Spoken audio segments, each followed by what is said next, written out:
안녕하세요. 오늘 발표에서는 2024년 발표된 중증 실어증 환자의 자기 효능감과 회복 탄력성, 그리고 기능적 의사소통과의 관계에 대한 탐색적 단면 연구를 소개해드리겠습니다. 이 연구는 중증 실어증 환자의 심리사회적 요인인 자기 효능감과 회복 탄력성이 의사소통 기능에 어떤 영향을 미치는지를 살펴보고자 한 연구입니다. 발표는 해당 순서로 진행될 예정입니다. 먼저 연구의 서론입니다. 자기 효능감은 반두라의 사회인지 이론에 기반한 개념으로 개인이 특정한 상황에서 자신이 행동을 성공적으로 수행할 수 있다고 믿는 정도를 말합니다. 이 믿음은 개인의 목표 설정, 동기 수준, 시도하려는 노력, 실패 후의 회복력 등 다양한 행동에 영향을 미치게 됩니다.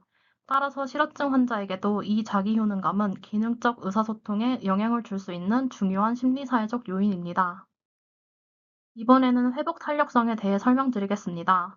회복 탄력성은 예상치 못한 스트레스나 외상적 사건이 발생했을 때 이에 효과적으로 적응하고 회복할 수 있는 능력을 의미합니다. 원래는 아동기의 역경에 대한 연구에서 출발했지만 최근에는 성인기의 만성질환이나 뇌 손상과 같은 맥락에서도 활발히 연구되고 있습니다. 실어증 환자에게의 회복 탄력성은 장기적인 의사소통 문제에 적응하고 심리적으로 안정적인 삶을 유지하는 데 중요한 역할을 할 수 있습니다. 이 연구의 궁극적인 목적은 중증 실어증 환자들이 스스로 느끼는 자기 효능감과 회복 탄력성 수준을 파악하고 이 두 심리사회적 요인이 언어 능력이나 기능적 의사소통과 어떻게 관련되어 있는지를 탐색하는 데 있습니다. 기존의 실어증 연구는 주로 언어적 능력 회복에 초점을 두었지만 본 연구는 의사소통에 영향을 줄 수 있는 심리적 요인에 주목하고 있다는 점에서 그 의의가 있습니다. 이 연구는 네 가지 주요 질문을 중심으로 진행되었습니다. 첫째, 실어증 환자들은 자기 효능감과 회복 탄력성을 어느 정도 수준으로 인식하고 있는가? 둘째, 이 심리적 요인들은 언어 능력과 관련이 있는가? 셋째, 기능적 의사소통과는 어떠한 관련성을 보이는가? 마지막으로 실행 기능이라는 인지적 요인이 이러한 관계에 영향을 미치는가를 살펴보고자 하였습니다. 이번 슬라이드에서는 연구에 참여한 대상과 사용된 평가 도구를 설명드리겠습니다. 이 연구에는 스웨덴에 거주하는 중증 실어증 환자 37명이 참여하였고 모두 뇌졸중 발생 이후 6개월 이상이 경과한 상태였습니다. 참가자들은 보스턴 실어증 진단 검사에 포함된 실어증 심각도 평정 척도에서 2점 이하를 받은 사람들만 포함되었고 이는 언어적 손상이 심한 상태를 의미합니다. 또한 종합 실어증 검사로 알려진 컴프리헨시브 어페이지아 테스트의 언어 이해 점수가 32점 이상인 경우에만 연구에 참여할 수 있었습니다. 이들에게는 다양한 평가 도구가 사용되었는데요. 먼저 언어 능력 평가는 CAT, 즉 종합실어증 검사를 통해 이루어졌고 실행 기능은 CLQT의 하위 과제 4가지를 통해 평가했습니다.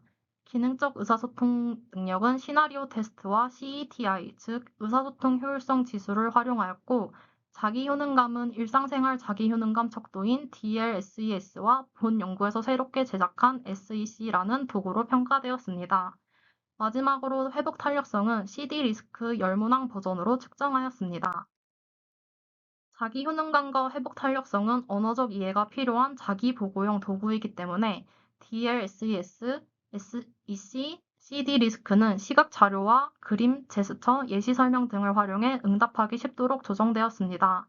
이는 언어 이해가 부족한 대상자도 자신의 상태를 스스로 표현할 수 있도록 돕기 위한 것으로 다른 평가 도구들처럼 수행 기반이거나 보호자가 대신 응답하는 방식과는 달리 직접적인 자기 판단과 언어적 이해가 요구되는 특성을 갖습니다.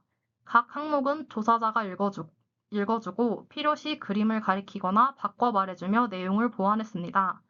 참가자가 이해할 때까지 반복 설명할 수 있도록 하였고 응답은 시각 척도 위에 손가락으로 가리키는 방식 등으로 이루어졌습니다. 해당 그림은 논문에 첨부된 DLSES와 SEC 평가 문항 예시로 시각 척도를 활용해 자기 효능감을 직관적으로 평가할 수 있도록 구성된 자료입니다. 여기 보이는 그림은 CD 리스크의 회복 탄력성 문항 예시로 변화에 적응하는 과정을 시각화하여 실어증 환자의 이해를 돕도록 설계되었습니다. 모든 평가는 2회에서 최대 4회까지 세션을 나누어 진행했으며 각 세션은 약 1시간 정도 소요되었습니다. 세션 수는 참가자의 체력과 집중도에 따라 유동적으로 조정되었으며 평가 순서는 동일하게 유지되었습니다. 연구에 포함된 총 37명의 참가자 데이터를 분석하기 위해 통계 프로그램인 SPSS 버전 26이 사용되었습니다. 일부 평가 도구에는 소수의 결측값이 있었는데요. 이 경우 기존 응답값의 평균으로 대체하여 분석에 포함시켰습니다. 우선 각 척도의 기술 통계와 내적 신뢰도를 확인하기 위해 크롬바흐 알파 개수를 계산했고, 참가자 그룹 간 차이를 보기 위해 만 휘튼 이후 검정을 실시하였습니다. 또한 자기 효능감, 회복 탄력성, 언어 능력, 기능적 의사소통 간의 관계를 파악하기 위해 피어슨 상관 분석을 수행하였으며, 일부 변수들이 정규 분포를 따르지 않아 순열 기반의 무작위와 검정을 통해 유의 확률을 보정하였습니다.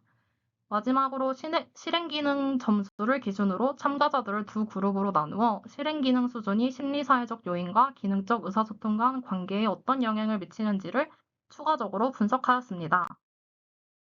지금부터는 연구 결과에 대해 말씀드리도록 하겠습니다. 이는 중증 실어증 참가자들의 자기 효능감과 회복 탄력성 평균 점수를 나타낸 표입니다. 먼저 DLSES 척도를 보면 일상생활 영역에서의 자기 효능감이 평균 70.7점으로 가장 높았고, 심리사회적 기능에 대한 자기 효능감은 59.3점으로 다소 낮은 편이었습니다. 특히 본 연구에서 별도로 개발한 의사소통 자기 효능감인 SEC는 56.1점으로 기존의 심리사회적 자기 효능감과 비슷한 수준이지만 전반적으로 ADL보다는 낮게 나타났습니다. 회복 탄력성 척도인 CD 리스크의 평균 점수는 28.1점으로 일반 인구에 비해 다소 낮지만 뇌손상 등 유사 임상 집단들과는 비슷한 수준으로 평가됩니다. 요약하자면 전반적으로 일상생활에서의 자기 효능감이 가장 높고, 심리적, 사회적 영역이나 의사소통 관련 자기 효능감은 상대적으로 더 낮은 경향을 보였습니다.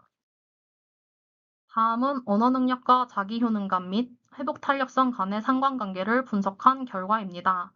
결론부터 말씀드리면 언어 능력은 자기 효능감이나 회복 탄력성과 유의미한 관련이 없었습니다. 즉, 말을 얼마나 잘 하느냐가 심리적 자신감이나 회복력과 직접적으로 연결되지는 않는다는 점을 보여줍니다. 이는 기존 연구들과도 일치하는 결과로, 예를 들어 자존감이나 의사소통에서의 자신감 또한 언어 능력과 독립적인 것으로 보고된 바 있습니다. 아래는 기능적 의사소통 능력과 자기 효능감, 회복 탄력성 간의 관계를 전체 샘플 기준으로 분석한 결과입니다. 그림에서 보시는 바와 같이 대부분의 지표 간에는 유의미한 상관관계가 나타나지 않았습니다. 다만 의사소통 자기 효능감과 보호자가 평가한 기능적 의사소통 능력 사이에는 약한 유의미한 상관관계가 확인되었습니다.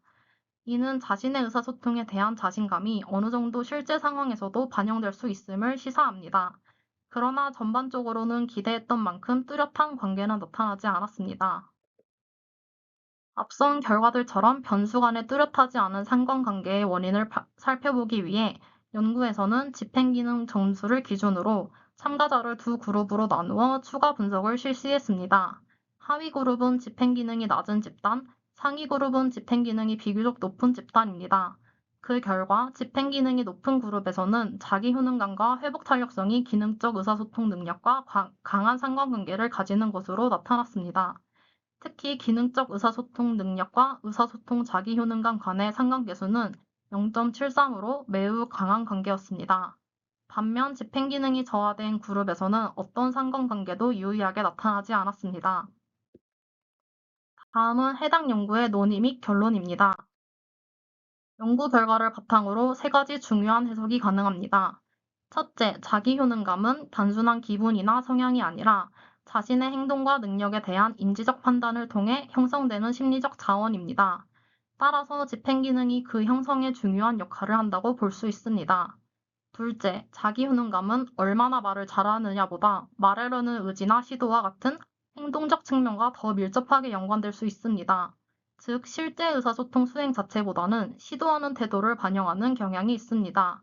셋째, 본 연구에서 사용한 시나리오 테스트나 CETI 같은 도구는 환자가 얼마나 말하려고 하거나 얼마나 사회적 참여를 지속하려고 하는지는 잘 포착하지 못할 수 있습니다.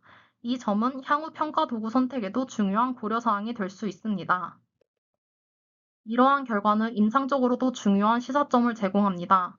먼저 중증 실어증 환자라도 자료와 평가 방법을 충분히 조정한다면 자기 효능감이나 회복 탄력성을 스스로 보고할 수 있습니다. 이는 치료 평가와 목표 설정에 있어 매우 유용한 자료가 될 수 있습니다. 또한 자기 효능감과 회복 탄력성은 중재를 통해 향상될 수 있는 요소이며 기능적 의사소통 능력 향상에 간접적으로 기여할 수 있는 가능성이 확인되었습니다. 마지막으로 집단 언어 치료나 사회적 상호작용 중심 중재에서 자연스럽게 제공되는 성공 경험, 사회적 모델링, 정서적 지지 등의 요소가 자기 효능감과 회복 탄력성을 촉진하는 데 중요한 역할을 할 수 있습니다. 결론적으로 본 연구는 중증 실어증 환자도 자기 효능감과 회복 탄력성을 평가할 수 있으며 이러한 심리사회적 자원이 기능적 의사소통과 관련될 수 있음을 보여주었습니다. 특히 집행 기능이 비교적 보존된 환자들에서는 이 두 심리 자원이 기능적 의사소통 수행과 유의미한 관련을 보였습니다. 따라서 앞으로의 중재에서 언어 기능뿐 아니라 심리사회적 요인까지 고려하는 통합적 접근이 필요하며 자기 효능감과 회복 탄력성을 중재 타겟으로 삼는 방향도 연구 및 임상 현장에서 더 확대될 수 있을 것입니다. 이상 발표를 마치겠습니다. 감사합니다.